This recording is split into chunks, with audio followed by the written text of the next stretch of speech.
السلام علیکم۔ فطرت بخاری کا افسانہ کتاب بینی۔ کتابوں سے میری دوستی ہمیشہ سے تھی، مگر مشروط شرطوں پر۔ ان شرطوں میں سب سے پہلے شرط یہ تھی کہ کتاب بھاری نہ ہو، ورنہ دوستی کا جنازہ نکل جائے گا۔ دوسری شرط یہ تھی کہ کتاب کے کاغذ چمکدار ہوں، اگر صفحے ایسے ہوں جیسے اخبار کے تو معاف کیجیے۔ تیسری اور سب سے اہم شرط یہ کہ عنوان پرکشش ہو، یعنی کتاب کا نام ایسا ہو کہ بندہ مجبور ہو، مثلاً سفر نامہ مری یا چائے کے کپ میں انقلاب۔ اب ظاہر ہے مکھیوں کی زندگی پڑھنے کا شوق کس کو ہوگا؟ کتابوں کا شوق انسان میں مختلف طریقوں سے پیدا ہوتا ہے۔ کچھ لوگ بچپن میں کہانیوں سے آغاز کرتے ہیں، بڑے ہو کر افسانوں میں دلچسپی لیتے ہیں، پھر شاعری میں ڈوب جاتے ہیں۔ میرا آغاز نصابی کتابوں سے ہوا۔ زبردستی اور دھوس کے تحت اس زمانے میں نصاب پڑھنا مجبوری اور کہانیاں پڑھنا عیاشی۔ کتاب پڑھنے کا سب سے دلچسپ لمحہ تب آتا ہے جب آپ نے کتاب خریدی ہو مگر پڑھنے کا وقت نہ ہو۔ وہ کتاب میز پر رکھی رہتی ہے، آپ کو گھورتے ہوئے جیسے کہہ رہی ہو مجھے پڑھو یا مجھے واپس کر دو۔ میں اکثر کتاب خرید کر الماری میں رکھ دیتا تھا، پھر کئی مہینے بعد دیکھتا تھا جیسے کوئی خزانہ ملا ہو۔ لیکن بعض اوقات کتابیں بھی انتقام لیتی ہیں، اور کیسے؟ ایک بار میں نے انگریزی کا ناول خرید لیا، بڑی خوشی سے پڑھنے بیٹھا تو پہلے صفحے پہ ہی کوئی فلسفانہ سوال آ گیا۔ سوال یہ تھا، زندگی کا مطلب کیا ہے؟ اور بس میں نے کتاب بند کی اور کہا بھائی یہ تم رکھو۔ کتاب بینی کا سب سے بڑا نقصان یہ ہے کہ لوگ سمجھتے ہیں کہ آپ بہت ذہین ہیں، حالانکہ معاملہ الٹا ہوتا ہے۔ کتاب پڑھنے والا اکثر اس میں لکھے فقرے سمجھنے سے قاصر رہتا ہے، مگر سماج میں تاثر یہی ملتا ہے کہ یہ بندہ پڑھا لکھا ہے۔ میری ایک دوست ہمیشہ اپنے ساتھ ایک زخم کتاب رکھتی تھی۔ بعد میں پتہ چلا کہ وہ کتاب کھانے کے ٹفن کو چھپانے کے لیے تھی۔ کتاب بینی کی دنیا میں دو قسم کے لوگ ہوتے ہیں۔ پہلی قسم کے وہ لوگ جو کتاب پڑھ کر خوش ہو جاتے ہیں، دوسری قسم کے وہ جو کتاب پڑھ کر دوسروں کو پریشان کرتے ہیں۔ یہ لوگ بعد میں کتاب کا حوالہ دینا ضروری سمجھتے ہیں۔ مثلا آپ نے کہا آج موسم خوشگوار ہے، وہ فوراً بولیں گے ہاں یہ تو سقراط نے بھی کہا تھا۔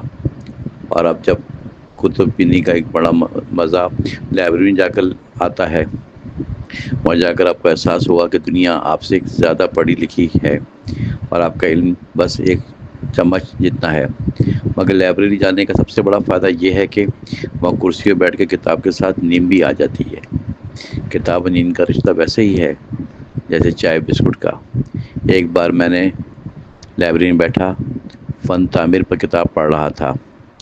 5 منٹ بعد محسوس کیا کہ میں خود تعمیر کا حصہ بن گیا ہوں، یعنی کرسی پہ گڈا بنا بیٹھا جیسے کوئی مجسمہ ہو۔ کتاب بینی کی لت بھی بڑی عجیب چیز ہے۔ کچھ لوگ ہر جگہ کتاب ساتھ رکھتے ہیں، حتیٰ کہ ایک شادی میں بھی۔ میں نے ایک دوست کو دلہن کے ساتھ بیٹھے ہوئے ناول پڑھتے دیکھا۔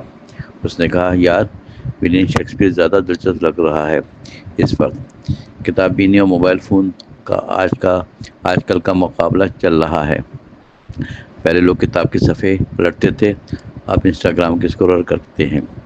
فرق یہ ہے کہ کتاب دماغ بھرتی ہے اور موبائل بیٹری خالی کرتا ہے۔ پھر بھی کچھ لوگ کتاب کے دیوانے آج بھی زندہ ہیں۔ یہ وہ لوگ ہیں جو بارش کے دن میں کتاب اور چائے کو زندگی کا سب سے بڑا انعام سمجھتے ہیں، بجلی جانے کے باوجود۔ کتاب بینی کی سب سے بڑی مشکل کتاب واپس نہ کرنا ہے۔ میں نے کئی دوستوں کو کتاب دی جو کبھی واپس نہیں آئیں۔ ایک نے یہاں تک کہا یہ کتاب تو میری شخصیت کا حصہ ہے۔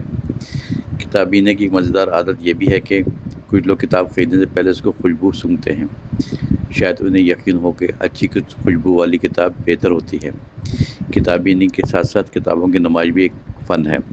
کچھ لوگ الماری کتابوں کو ایسے رکھتے ہیں جیسے زیورات ہوں، مگر حقیقت یہ ہے کہ کتابیں سے دھول جمع کرنے کے لیے رکھی جاتی ہیں۔ کتاب پڑھنا ایک الگ دنیا میں جانے کا بہانہ ہے۔ یہ دنیا کبھی مزاحیہ، کبھی روحانی اور کبھی ڈرا دینے والی ہوتی ہیں۔ لیکن سب سے ڈراؤنی بات تب ہوتی ہے جب کتاب ختم ہو جاتی ہے. اس کے بعد انسان کی حالت ایسی ہوتی ہے جیسے سیریل کا آخری قسط دیکھ لی ہو. کتاب بینی کا سفر کبھی ختم نہیں ہوتا، صرف کہانیاں بدلتی رہتی ہیں. ہر کتاب ایک نیا دوست اور بعض اوقات تو نیا دشمن بھی بنا دیتی ہے. کتاب بینی کا اصل مزہ تب آتا ہے جب کتاب آپ سے بات کرے اور آپ محسوس کریں کہ اس سے الفاظ آپ کی زندگی کے راز جانتے ہیں. کتابوں کی دنیا میں قدم رکھنا آسان ہے، باہر نکلنا مشکل. ایک بار آپ اس دنیا میں داخل ہوئے تو یہ آپ کو پکڑ لیتی ہے،